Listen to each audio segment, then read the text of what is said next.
Welcome to the English studio.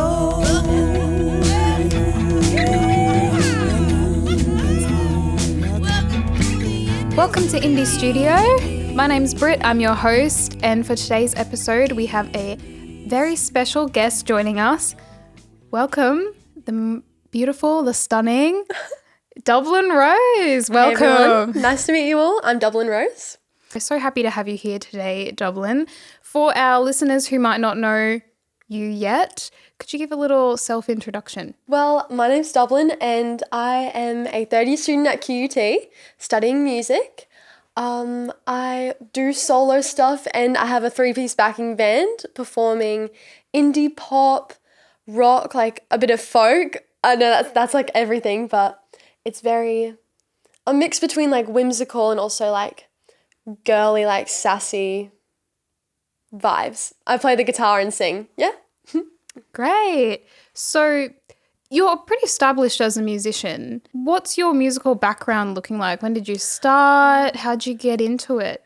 Okay, I'd say, well, when I was 8, I started doing musical theatre, and the first thing I ever did was I was a munchkin in The Wizard of Oz at Redcliffe Musical Theatre, and then, I don't know, I just was like, I'm obsessed with being on the stage, and since then I did musical theatre like growing up in primary school, start of high school, and then when I was 12 I started busking at the markets, and just everyone was so nice to me. Like at the time I didn't know how to play the guitar, so I was singing with a backing track and I was singing the most embarrassing songs like Megan Trainor, Lips Are Moving, The Cup Song, and I probably only had 6 songs and would just rotate it for like 2 hours. That's how you do it though. Yeah. I mean, the people walking past aren't going to know. No, literally, except for the market stall holders around me, probably despise me.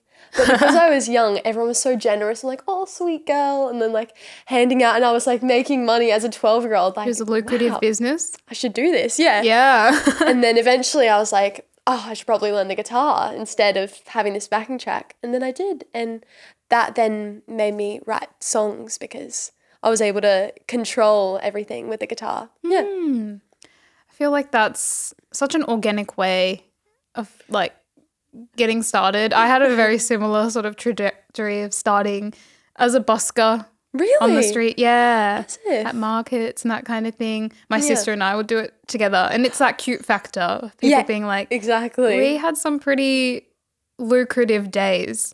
Yeah. So And it's funny because as I got older, I definitely improved and was like a lot better at performing, but I would then get less money because I was just getting older, and they were like, oh, like get a real job, but whatever. did you find that performing on the street and being in that environment that you might be a little bit more vulnerable in was actually a benefit for you though in developing yourself as a musician? Yeah, I definitely say like it makes you more resilient and know how to like handle people, because I remember sometimes, especially being so young, and like my mum would always come with me, but people would just like come up to you and like they'd have the audacity to like change my amp settings while I'm performing and stuff, just because they thought like I didn't know what I was doing or whatever. But The audacity. I literally, but that only happened a few times. Most of the time everyone was so nice. But yeah. Well, that's But good, yeah. you know how to communicate in like a friendly but also like, I don't know, like powerful way. Yeah. How did you find the transition going from performing in an environment where people aren't necessarily paying close attention to you, then heading onto a stage and being the center of attention? How did you transition into that?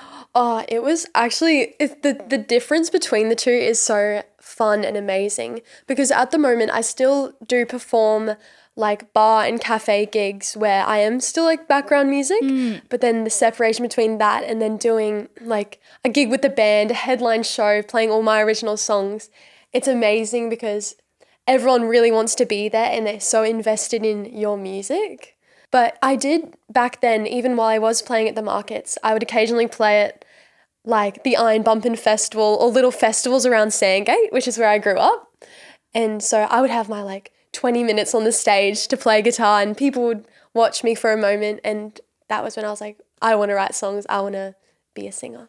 Yeah. It's good when you find like that feeling of like just absolute confidence that that's 100% the direction that's meant for you. Yeah. Yeah, that's so good. I'm glad you found it early. Some people, it takes their whole life to figure that out. Yeah. You currently have 4 songs available for streaming Yes. on Spotify. And not too recently, you've begun working with a producer and a band and all that Yes. kind of fun stuff.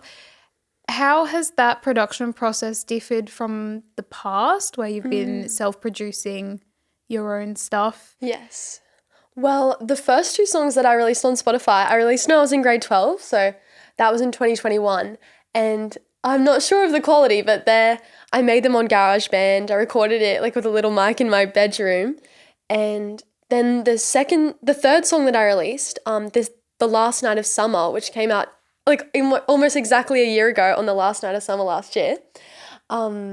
It was recorded with the help of my guitar teacher in his like at-home studio. So that was like also a bit of help from a producer, but it was like a great experience there. And then I stepped up again with this recent track that I released 3 weeks ago, There You Go Again. And that was with the help of Jake Rennie, who's my producer and guitarist, lead guitarist in the band. And we recorded at the QUT studios, and I don't know, the quality, the studio sound, I feel like it ended up really well and timeless. Where, you know, when you produce a track and you're like, there's nothing you're like, oh, I wish we did that. I'm really satisfied. That's actually kind of amazing that you managed to reach that point in production. Yeah. Because for some, especially in my experience as an audio student, I've done a bit of producing. It can be sometimes impossible to reach the point where you feel finished. And Literally. at some point you have to just say, this is it. This is the song. The fact that you feel like your song is right as it is, congratulations. Thank you. That is an achievement. It is. And I've got to say, I've listened to the you. track and it is very good. I think timeless is a great way of describing it. I thought it had almost like a little bit of a retro. That is so nice. Yeah, a retro feel. Like, it's very warm. That is so nice. The vibe I'm going for, like, as my brand is probably like cutesy, like vintage, like I don't know, like humble neighborhood girl. Yes, and I think you're 100% hitting the nail on the head with what you're doing. you. So keep doing it. Keep heading in that direction. For those who are watching or listening, go onto Spotify and check out Dublin's tracks, especially There You Go Again. There You Go Again by Dublin Rose. It's great. It's really good. Thank you. So on that topic though, you are a QUT student. Yep. And I want to hear a little bit about Vermilion Records. Yes. So Vermilion Records is the QUT run record label, which I was a part of last year. I was chosen as an artist, which was very exciting. And they choose around 8 artists each year. Do you mind me interjecting? What's the process for choosing artists? Oh, well, like the end of first year, they send out an application, anyone can apply. You don't even need to go to QUT. So, Oh, wow. yeah, literally it's like anybody can apply. So it's really a community sort Yeah. of based. Yeah, and they really pick like based off like talent and all sorts of stuff. Like, I don't know, it's not actually favoured to all the QUT students, which is interesting, and I was surprised by that. But I just had to send in a bunch of demos as to what I would want recorded that year and my bio, all that. And then the record label is actually student run by third year students, which I now am. So now I am running the record label with a new set of artists, if that makes sense. Yeah, that's cool. So Yeah. you're kind of like progressing through Yeah. the roles, I guess, the positions in the student run record label. So do you know when it was first established? Like, I think it's been going for a good like maybe 5 years. I'm Okay. not certain, but Yeah. I know it's been going for a little while. yeah, well, I think that's really cool. And it kind of leads me into my next question, which is, as an independent musician, how important do you think it is for those community support networks and opportunities and funding and everything to kind of exist and be in place for you to access. How's that opened up opportunities for you in being able to actually make what you want to make and progress your career forward? Yeah. I would say like networking is such a huge part of the industry, and having the opportunity to be in Vermilion Records was amazing because my 3 bandmates who are now like my backing band, I met them through Vermilion, and they were the year above me running the record label. And they've decided to stick on even though I'm not a part of it anymore. So that was an amazing part of it. Yeah. And just in the community in general, I'd say Brisbane is a very welcoming, the music in Brisbane, everyone is so lovely to each other. I wouldn't say it's competitive. And we all just like give opportunities to each other, I'd say. And even like through social media and stuff, there's lots of little accounts where they promote music for free, or they want to do an interview like this. This is such a great opportunity. And it's everyone just helping out each other. And yeah. Do you find it easy to find those little accounts, and is it something that you might have to look a little bit harder? I would definitely say, yeah, you have to look hard and you have to really reach out and say yes to everything. We were talking about this before, how, I don't know, a part of the way I feel like I've progressed is just by accepting every opportunity, even though I don't have an expectation as to what it would be like, but every single person you meet is someone you know. Getting to know you guys is like really great.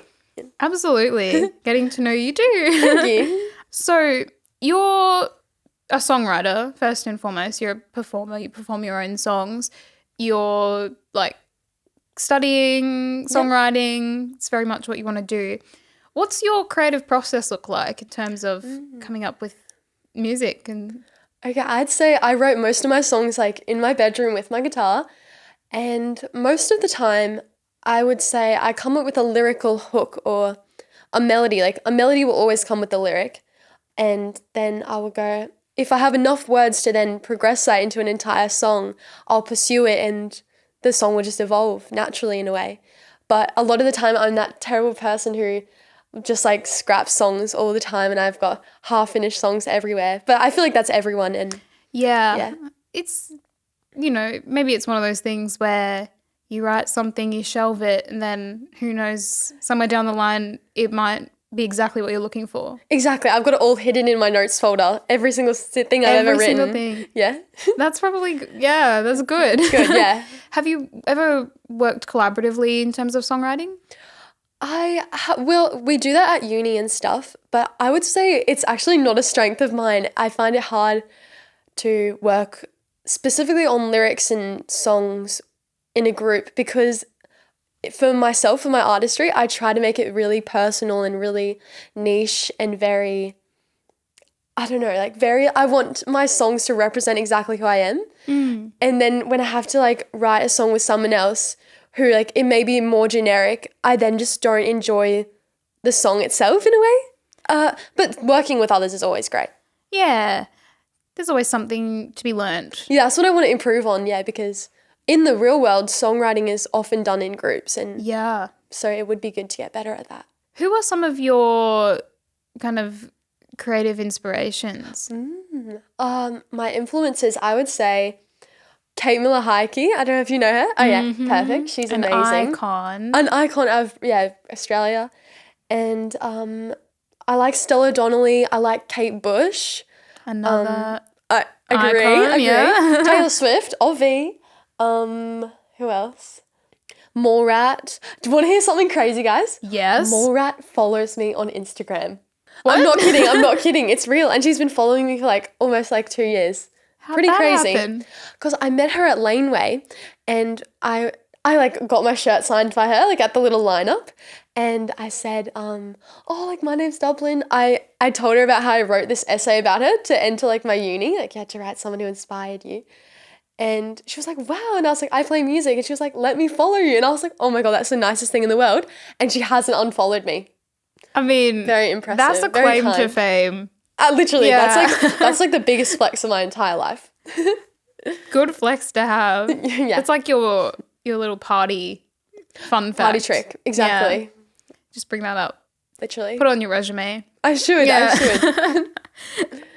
On kind of looping back around to Vermilion, it's not like a big established record label or anything like that. It's more of a community effort in supporting musicians like yourself. I guess as an independent musician, what's your opinion on the role of labels in music at the moment? We just had the Brit Awards not too long ago. We saw Ray take away 6 huge awards, including Artist of the Year, Album of the Year, as an independent artist. It does make you kind of pause and wonder exactly what role do labels play in the position of a musician these days. What's your opinion? Well, I would say like starting out as a small musician, not having a record label is kind of okay because I'm getting to know how it all works, and doing everything myself, like controlling the social media, doing the accounting, booking the gigs. It's great experience for myself because then I would know in future I did hire people how it's meant to run and how I want it to look, if that makes sense. Yeah. So I feel like it's good to get those skills. So do you kind of hold the position of you'd still want to maintain a degree of independence but hire people independently? I think that would be a good thing because it's a well-known fact that like record labels take quite a big chunk of like the royalties or things like that. But if I were to have like a producer like I do now have Jake, or like hire out studio time, stuff like that, I think you can make it without a record label. And just people are so kind and helpful with their time. Like my best friend Alice, she's studying public relations and business. Good friend to have. Very good friend. And so she helps me recently with like my social media, making content, like scheduling posts and all that stuff. Yeah. Which is such like, I don't know, that part of it drains me a bit. So it's amazing just to have such helpful friends and family to like push it along. It's interesting because, you know, when people see you and they come across your social media or they see you at the markets or playing a gig, I mean, it's Dublin Rose. Yeah. The one girl, the independent musician up there doing your thing, but it really does take a big collaborative effort just to kind of develop your music and your brand. Yeah. Which I think if you're not inside of the industry or seeing that happening, I think people can really underestimate exactly how many people can be involved in these sort of things. Yeah. And as you grow, that's only going to increase. But what do you think about like signing on for management or distribution and that kind of thing? I honestly definitely would like sign a distribution deal, or probably even would sign a record deal. I just haven't thought too much about it yet because I haven't taken that big step yet. But I am hoping to keep recording music and hopefully like release an EP mid-year. And Heck yeah. so I really am eager to get more music out because I think that's the way people get to know you. Like I perform so often, like I've got like a small fan base, but I don't have enough music out yet to actually like get out there. You know what I mean? Yeah.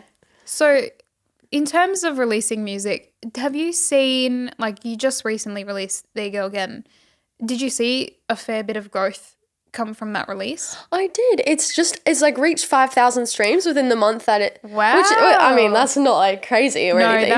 That's. But it's kind of cool. Like it's better than my previous ones. Yeah. So it's kind of sweet. How'd you go about promoting? Well, I did like playlist pitching. It was submitted through Gyro Stream, and that's always a good thing to do. And then I just like made a lot of like short form content and like said, listen to this song if you like blah, blah, blah, and all that sort of stuff. Right. What you see. And yeah. Do you find social media is a pretty big factor? Definitely. And because that's like a free option, like whereas things like playlist pitching or getting a publisher, stuff like that all costs money, where if you like grind it out on social media to an extent where it's not annoying, you can like get a lot of listeners. We should probably talk about if you have any exciting upcoming things for people to be on the lookout for. Okay, yes. Well, actually, just this year I've been chosen as a finalist for the Cube Effect, which is a Brisbane City Council run mentorship program which goes over 6 months. And in literally 2 weeks, I'll be recording a music video to my new song, There You Go Again. So that's really exciting, and that'll come out like April or May. So probably around the time that you're either watching or listening to this podcast right now. Yeah. If it's already released, we'll definitely have that linked. Probably will be. You'll have to check it out. It will be a wild music video because the song is about like a neighborhood crush, and so we're doing this cute little house vibe where I'm performing. Hopefully it's out by the time so I don't spoil all this. But anyway, yeah. Wow. So what's the process of making a music video? Well, this time we've got like a proper like director, film team, everything. That's Through the organised Cube Effect. through the Cube Effect? Yeah. So I don't actually know them too well, but they had some like ideas, and I like was like, I love that idea. And we collaborated with like the storyboarding sort of side of it. And yeah, I'm curious to be like, see what the actual shoot is like, but it's all over one day, which is so exciting. Wow. That's pretty cool. So how involved were you with the creative direction of that music video? Well, I would say I've tried to film a music video last year, like with the QT like film students who were so fun to work with. But then the song didn't end up how we wanted it, and we didn't end up releasing the music video. The whole vision just wasn't exactly how like I intended.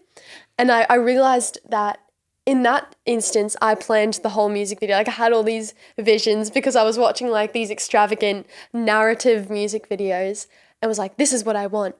Except it wasn't really realistic in that sort of context, where now I sort of said, I'll give you the creative control so you know what's actually realistic, and they have the eye for it, whereas I don't do any film or anything like that. Yeah. And then I just like approved it, or I had some input, but Yeah. yeah. Well, I guess that's kind of a valuable like experience to go through to learn kind of when to step back, Yeah. when to step forward. And I'm pretty keen. Yeah, to see I'm how keen this for one it comes too. out. And once your music video is out there and everyone can go and watch it, what do we do? Do we vote for you? Oh, yeah.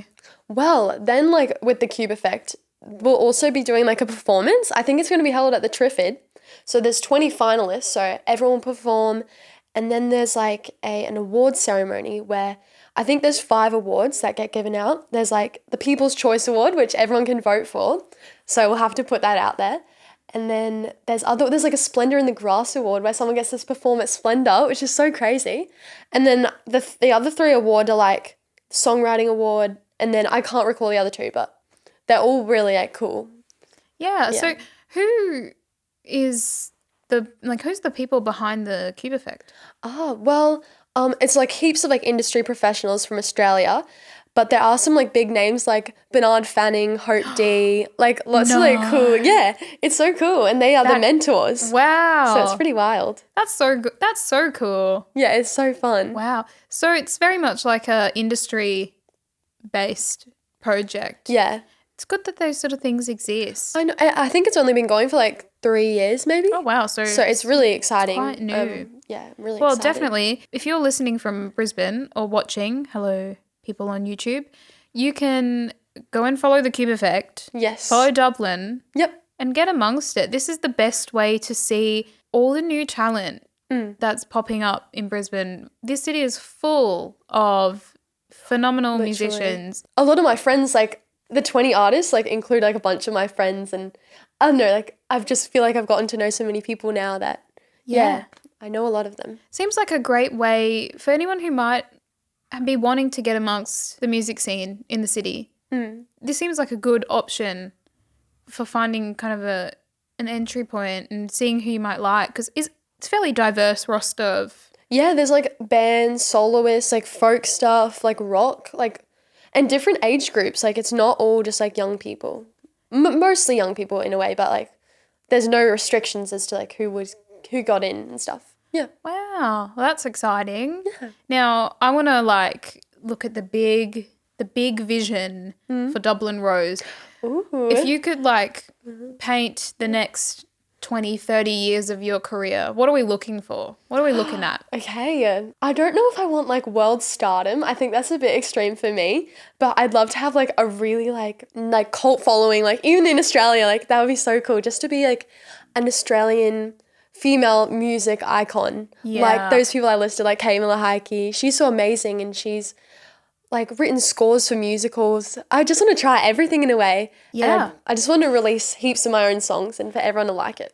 I could see that. I could see, like Sarah Bareilles. Yes. She's done like Waitress and that kind of thing. Oh my God. I could see you doing something like that, a contemporary musical. sort of Exactly. score and Yeah. touring. Yeah, I would love to tour across the world. Everything. Yeah. Everything you would expect. I don't know if I want to be like as big as Taylor where I'm like being followed around, but it would be cool. Just like a comfortable, established career. Exactly. You can make a good living. Where I can and just do what you make love. my music all the time. Yeah, well, guys, go and follow Dublin so we can make it happen. Thank you, guys. We've got to put it out there, Yeah. All right. Well, you've been like doing music for basically your whole life. We've got most likely there's people listening or watching who are just starting out. Mm-hmm.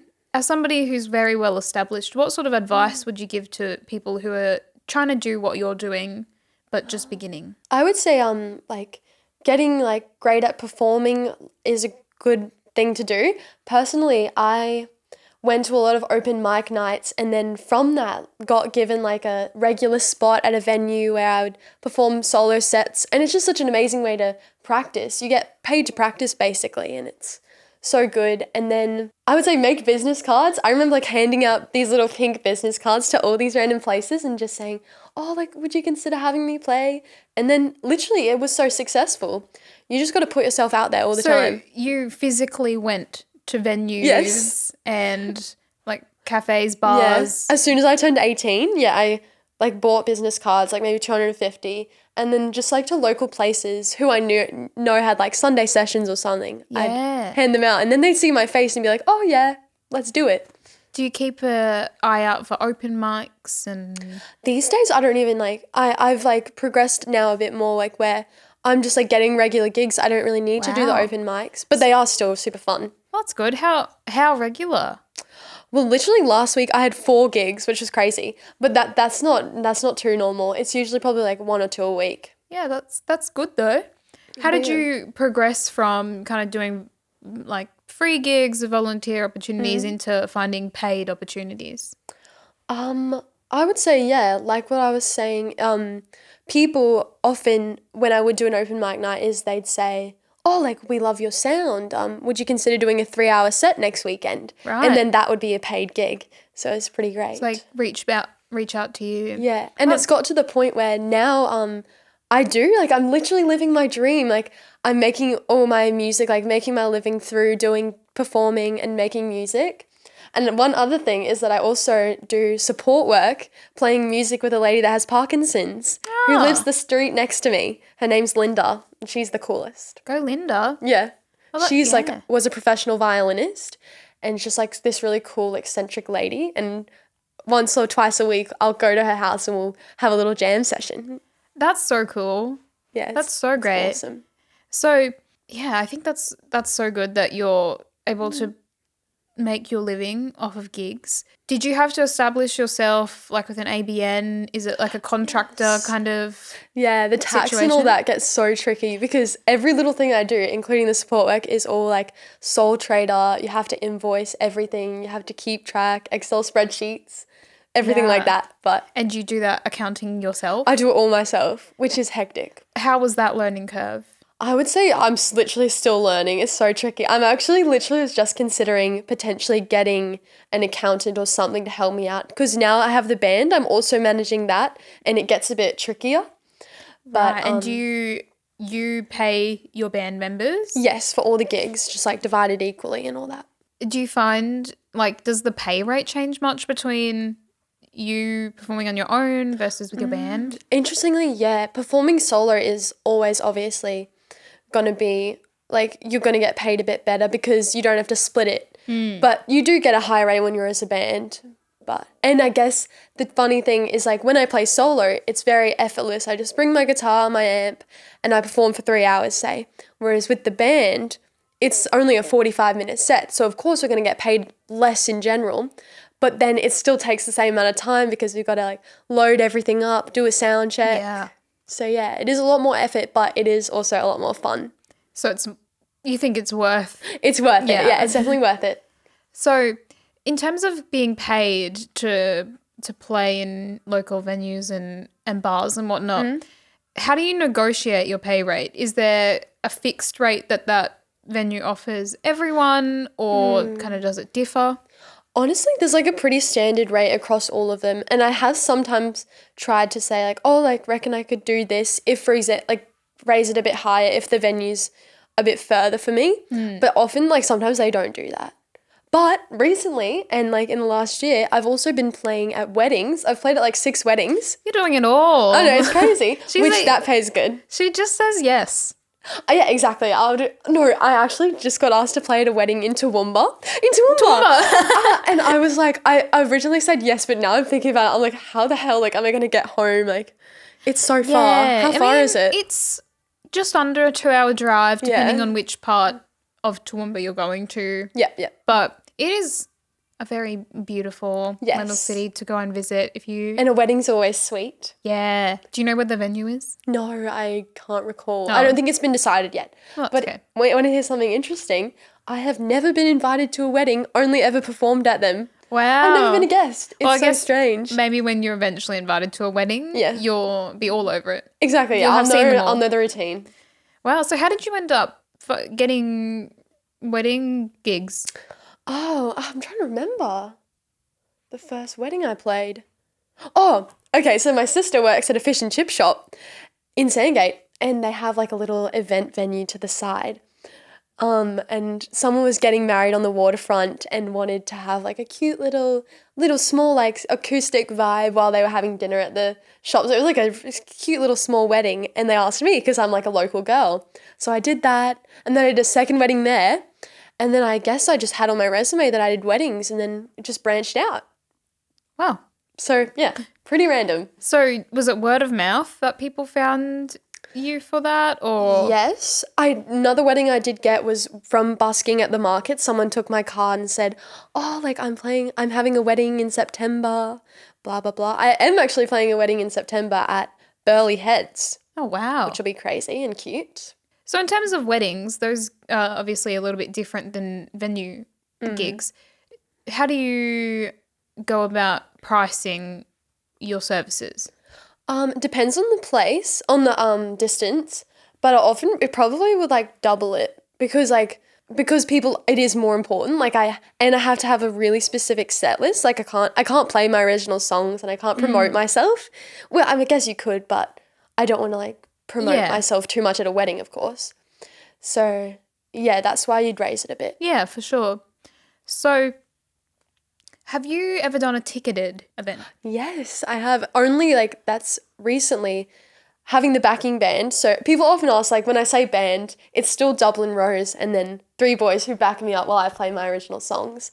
But yeah, we've done a few headline shows at the Junk Bar and stuff like that, where people will like charge like $15 for a ticket. I had like my single launch release party there just like a month ago. That's and exciting. It was I actually have stickers. I made Dublin Rose stickers, so I'll give them to you guys. Yes, we should put one I on the know, set I'm somewhere. so silly. Yeah. So in terms of ticketed events, obviously you, I assume, make a profit off of ticket sales as well. Yeah, I would say the profit isn't always too much because you do have to like choose like 2 other opening acts, say, and then pay them out. And I always want to be generous because you want people to want to come back and be interested. But yeah, headlining you do get a bit more than being an opening act, of course. Yeah. How do you go about organising a headlining show? Well, for this, I had to email a bunch of venues, see what dates they were free, because I wanted to have the show the same weekend that the song came out. Makes sense. So the availability was a bit tricky. And that's why we ended up going with the Junk Bar, because it was free, it was available, and, I knew I could sell it out. Yeah, which I was guess sweet. that's a big factor. Yeah. How, what capacity will you actually be able to fill? Yeah, the Junk Bar's only 60 capacity, which I was like, oh, perfect. It will be more like of a sweet, friends and family sort of vibe, because I have such an amazing, friend group who comes to all my shows, knows all the lyrics to the songs, even though they're Wow. not even released. So it's so sweet. And I was just like, this can be a night for them. Like, they can all sing along. It doesn't have to be too hectic.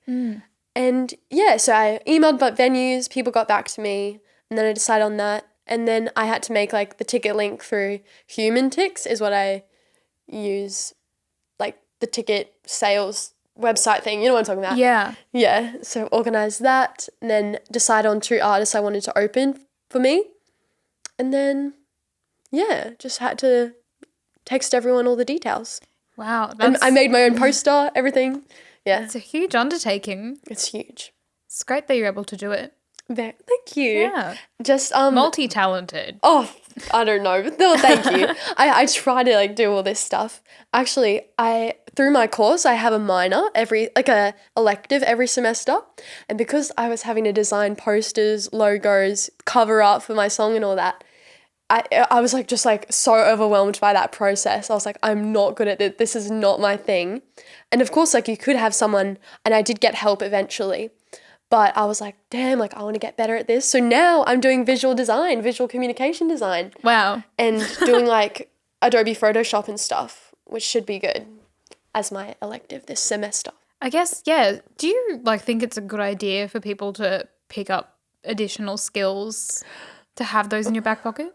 I guess so. Like sometimes I don't want to. Sometimes I think, oh, damn, I just wish I could keep writing my songs in my room. But it's always good to like why not learn more stuff? And also, again, it makes you better at communicating to someone if you did hire them the vision you want. Because for me specifically, I'm not good at visualizing things or not good at explaining what I see. Like I don't know how to describe like a brush stroke or something, but I'm learning. Yeah. Does that make sense? Yeah. So on the topic of There You Go Again, let us know, what's the story of the song? Okay, well, I actually wrote it a while ago. I wrote it when I was 16 and I'm now 20. Wow, that's... Yeah, so I wrote it a while ago. Yeah. And I chose to release it first with the backing band because it's such a youthful song. I wanted it to be out like now. And so I wrote it when I was 16 and it's very upbeat, feel good, indie rock vibes. It will make you dance. So I would say it gives like You Belong With Me by Taylor Swift sort of vibes where it's just like dancing in your bedroom, pining over like someone you're in love with who does not know you at all. That's what it's about. It's a true story. Yes. I mean, all the best songs come from experience. Agree. The heart. Exactly. And I don't know, like I feel like as songwriters, you can just like expand and elaborate on something so minor. Like this is like such a small interaction or a small crush that I had that I then made an entire song about. Yeah, that's kind of amazing. I think it's a genuine talent to be able to do that. Thank you. Like I have a tiny little bit of experience songwriting. It's hard, dude. It can be tricky. It's hard. Even if you like get all the guidance under the sun, to make something that is good and like interesting lyrically. Yeah. And also like it's not just the lyrics, but it's the chords, the arrangement of the song and everything. How involved with the kind of band and all that arrangement were you in terms of production? Well, I would say for that song, of course, I had already written all the chords, already written the lyrics, like, and the melody and everything. And then the band came in and they were like, we were trialing and erroring. That doesn't make sense, but some stuff. Yeah. And I wasn't really expecting or intending it to be so like rocky, if that makes sense. But then Pat was playing the drums. Patrick McClement is my drummer. And he was just going wild. And I was like, okay, like I kind of feel that. And then that kind of set the tone of how the song was going to be. Because when I perform it acoustically, it's just like sort of sweet, still upbeat, but not wild. So it kind of evolved Yeah. like through that production process. Yeah. And the boys show me like what they're thinking because they all come up with their parts. Samuel Retty also plays bass guitar. And then I'll sort of approve or give some suggestion as to the way I think it should go. And yeah. Yeah, and you did that at QT? Yes, QT. So I guess you had quite a bit of flexibility around studio time. Yeah. And being able to be in that space and work in more of like a collaborative flow. Yeah, there were so many hours spent in the studio. Like I would have days where I was at uni from 8 a.m.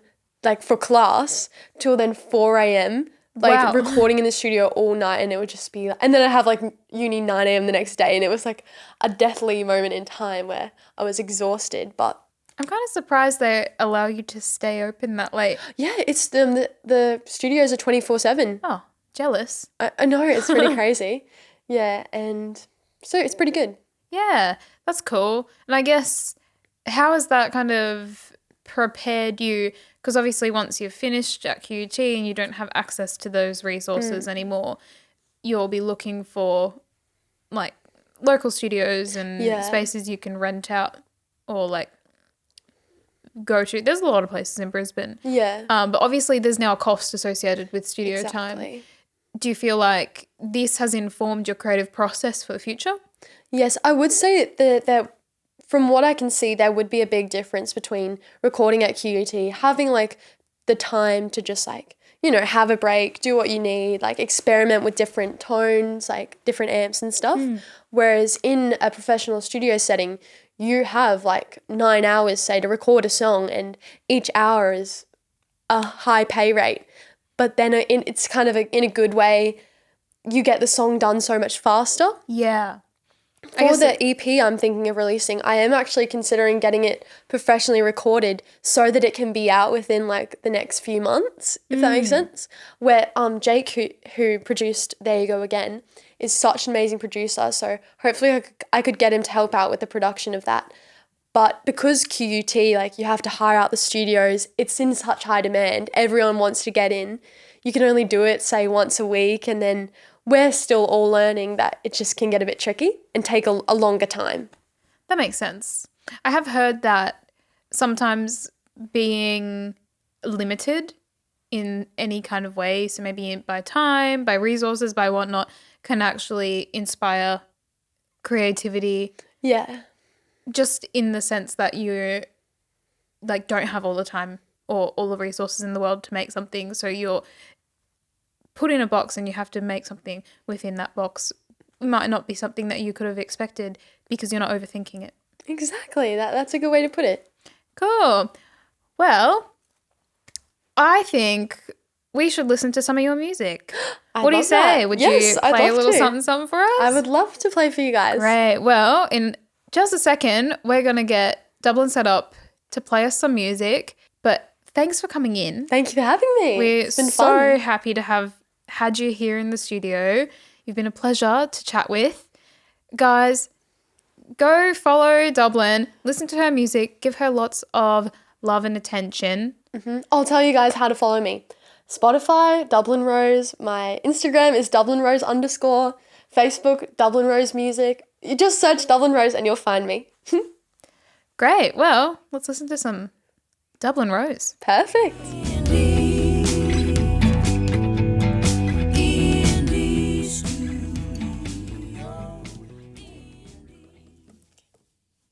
Hi, my name's Dublin Rose, and this song is called There You Go Again. You can stream it now on Spotify.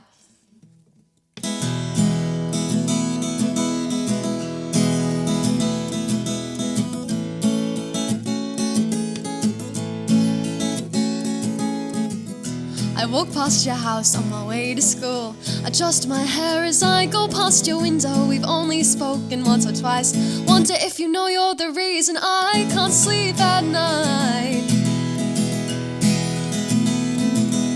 Never stop checking if you've seen my story. Every single little thing I do is meant for you. Oh, you. 'Cause every time I see your face, it makes me mad. I remember that I'm not yours, and I know you've never dreamt about me. Can I hurry up and stop loving you? Don't have a clue what you put me through. Tired of the late night fantasies, forever dreaming of you and me. Staring at your face for a minute straight, taking pictures in my mind for the movie I'll be making in my dreams tonight. But you, oh you,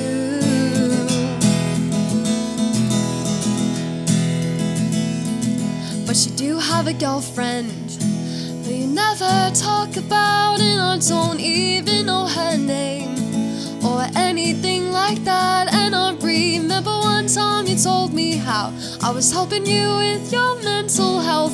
Why would you tell me that? Do you know you've ruined mine? 'Cause every time I see your face, it makes me mad. I remember that I'm not yours, and I know you've never dreamt about me. Can I hurry up and stop loving you? Don't have a clue what you put me through. Tired of the late night fantasies, forever dreaming of you and me. Staring at your face for a minute straight, taking pictures in my mind for the movie I'll be making in my dreams tonight. But you, oh you, oh you, you, oh you. There you go again, I lost my train of thought.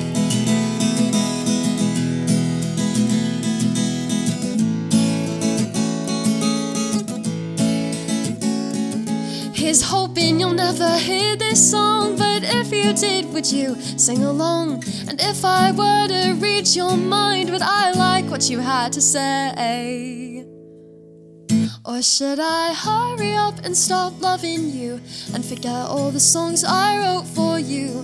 No more late night fantasies, I guess you and I just weren't meant to be. Stop staring at your face for a minute straight. No more pictures in my mind, no more movies to be made in my dreams tonight. But you, oh you, oh you, you, oh you. There you go again, I lost my train of thought. Thank you very much. This next song is called Things My Parents Said.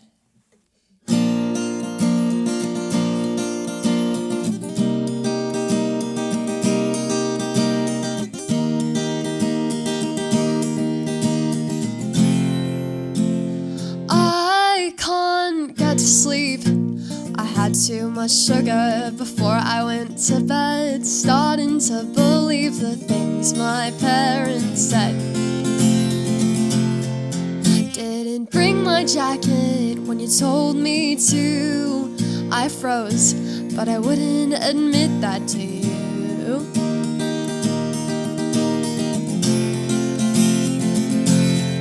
Should have held you more closely when I had the chance, not been embarrassed when you wanted to dance.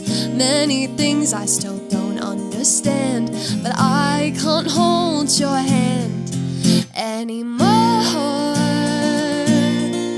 Oh, I swore you knew everything, but now I am older, don't have a clue. Sure wish I had listened to you.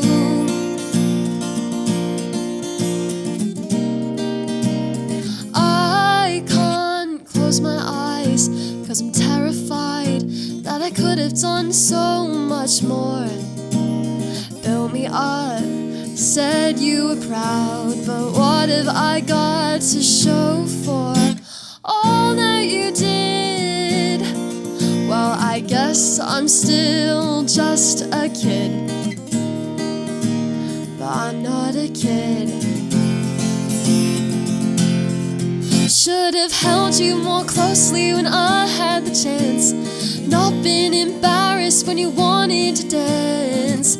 Many things I still don't understand, but I can't hold your hand anymore. Oh, I swore you knew everything, but now I am older, don't have a clue. Sure wish I had listened to you. Ooh, oh, oh, oh.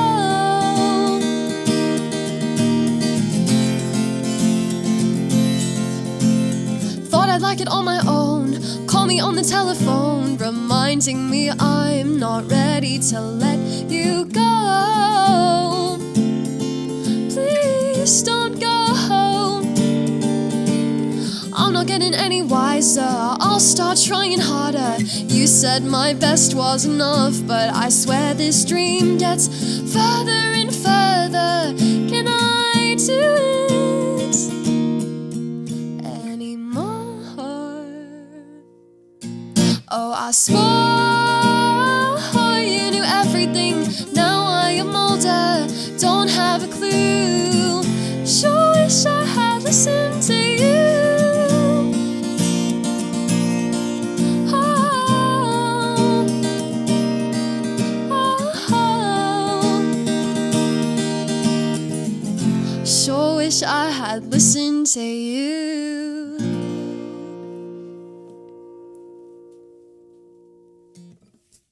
Thank you. This next song is brand new. I wrote it only 2 weeks ago. It doesn't even have a name. Here it goes.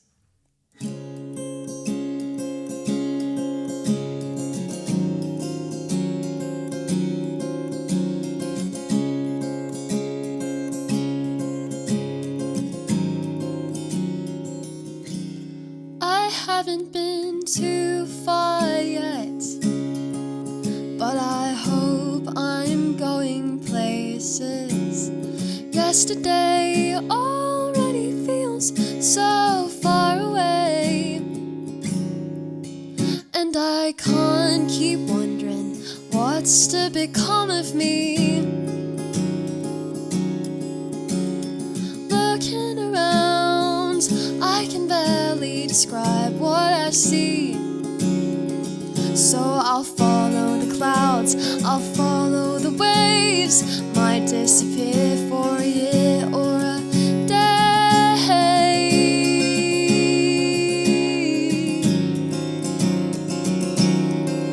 There's much more to life than I'm yet to see.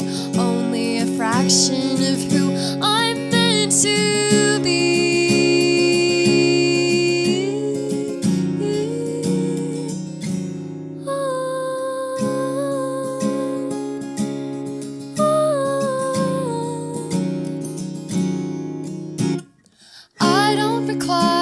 Something tremendous, spin me around, let the whole world befriend us. I can't control you or my destiny.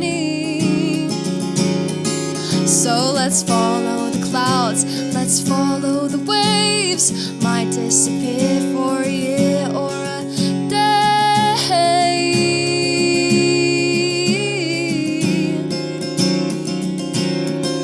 There's much more to life than I'm yet to see. Only a fraction of who I'm meant to be.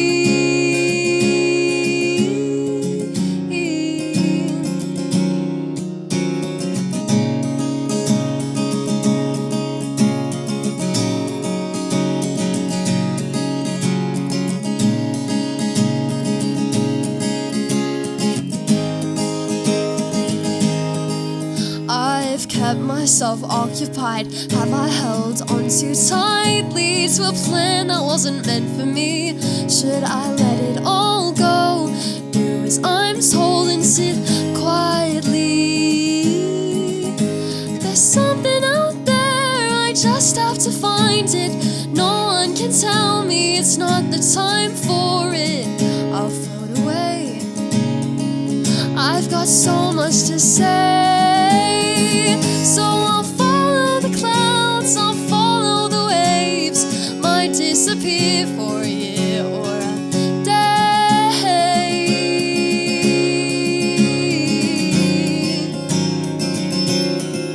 There's much more to life than I'm yet to see. Only a fraction of who I'm meant to be.